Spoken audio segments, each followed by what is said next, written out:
and welcome to my YouTube channel. Let's see how we can fix one side audio inside Premiere Pro. So let's check.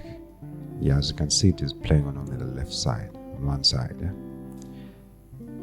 Yeah, so we shall click on this, right click, then come to audio channels, then check the right box this side.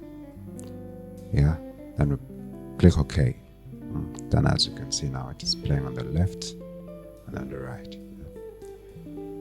Yeah, but there is another option as well. You come to the effects panel and then you type fill right with left. Yeah, fill right with left. Yeah. So you come and drag it and drop it on the audio. Yeah. So I'm gonna try to play it. Yeah, as you can see, it is still playing on the right and on the left. Well, thank you for watching. If you found this helpful, please subscribe for more videos like this.